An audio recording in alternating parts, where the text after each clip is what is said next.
Hi all, അസ്സലാമു അലൈക്കും. Welcome back to Silna's kitchen. ഇന്നത്തെ റെസിപ്പി ബ്രെഡും പാലും വെച്ച് തയ്യാറാക്കിയ ഒരു നല്ല ടേസ്റ്റി ആയിട്ടുള്ള ഒരു അടിപൊളി സ്വീറ്റ് റെസിപ്പിയാണ്. കുട്ടികൾക്കും മുതിർന്നവർക്കും ഒരുപോലെ ഇഷ്ടാവുന്ന, വായിലിട്ടാൽ അലിഞ്ഞു പോകുന്ന അത്രയും നല്ല ടേസ്റ്റി ആയിട്ടുള്ള ഒരു റെസിപ്പിയാണിത്.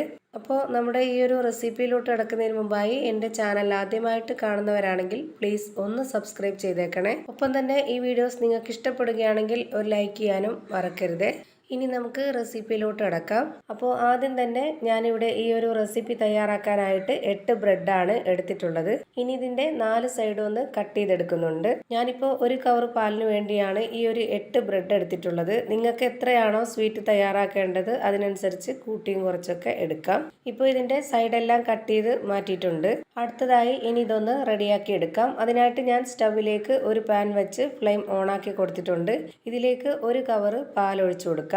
ഇനി ഈ പാല് നല്ലപോലെ തിളച്ചതിന് ശേഷം ഒരു 3 മിനിറ്റ് നേരം ഈ ഒരു പാല് തിളപ്പിച്ചുകൊണ്ടേ ഇരിക്കണം. അപ്പോൾ ഈ പാല് കുറച്ചൊന്ന് വറ്റി കുറുകി വരും. അങ്ങനെ ചെയ്തെടുക്കുമ്പോഴാണ് നമ്മുടെ ഈ ഒരു സ്വീറ്റ് നല്ല ടേസ്റ്റി ആയിട്ടിരിക്കുന്നത്. ഇനി ഈ പാലിലേക്ക് ഒരു നുള്ള് ഉപ്പിട്ട് കൊടുക്കാം. ഇനി ഇതിലേക്ക് നല്ലൊരു മണത്തിന് വേണ്ടി ഒരു 3 ഏലക്ക ഇട്ട് കൊടുക്കുന്നുണ്ട്. ഈ പാല് നല്ലപോലെ തിളച്ചതിന് ശേഷം പിന്നെ മീഡിയം ടു ലോ ഫ്ലെയിമിൽ ഇട്ടിട്ട് വേണം 3 മിനിറ്റ് നേരത്തേക്ക് ഇതൊന്ന് വറ്റിച്ച് കുറുക്കിയെടുക്കാൻ.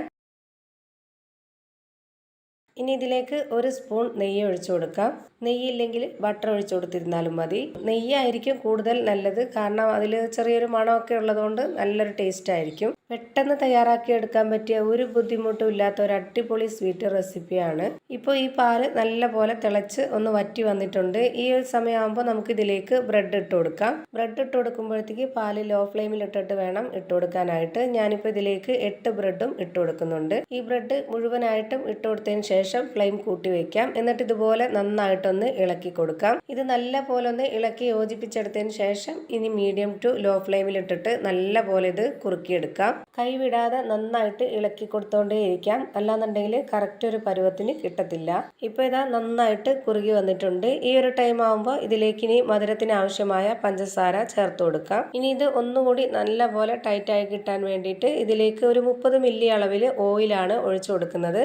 മണമില്ലാത്ത ഏത് ഓയിൽ വേണമെങ്കിലും ഒഴിച്ചു കൊടുക്കാം. ഇപ്പോൾ ഞാനിത് മീഡിയം ഫ്ലെയിമിലാണ് ഇട്ടിട്ടുള്ളത്. ഇനി നമുക്കിതൊന്നുകൂടി നന്നായിട്ടൊന്ന് ഇളക്കി കൊടുക്കാം. ഈ ഒരു പരുവാണ് ഇതിൻ്റെ കറക്റ്റ് ഒരു പരുവം. ഇനി നമുക്കിതിൻ്റെ ഫ്ലെയിം ഓഫ് ചെയ്യാം. അടുത്തതായി ഞാനിവിടെ ഒരു പുഡിംഗ് ട്രേ എടുത്തിട്ടുണ്ട്. ഇതിലേക്ക് കുറച്ച് പഞ്ചസാര ഒന്ന് വിതറി കൊടുക്കാം. ഒരുപാട് മധുരം കഴിക്കാൻ താല്പര്യമില്ലാത്തവർക്ക് ഈ ഒരു പഞ്ചസാര ഇട്ട് കൊടുക്കുന്നത് സ്കിപ്പ് ചെയ്യാവുന്നതാണ്.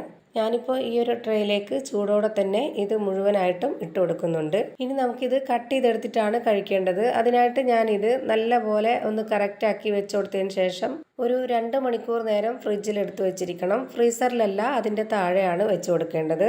ഇനി ഒരു 2 മണിക്കൂർ നേരം ഫ്രിഡ്ജിൽ വെച്ചിരുന്ന് എടുത്തതാണിത്. ഇപ്പോൾ ഇത് നന്നായിട്ട് ഉറഞ്ഞു കിട്ടിയിട്ടുണ്ട്. ഇനി നമുക്ക് ഈ ബോർഡിലേക്ക് ഇതൊന്ന് ഇളക്കിയിട്ട് കൊടുക്കാം.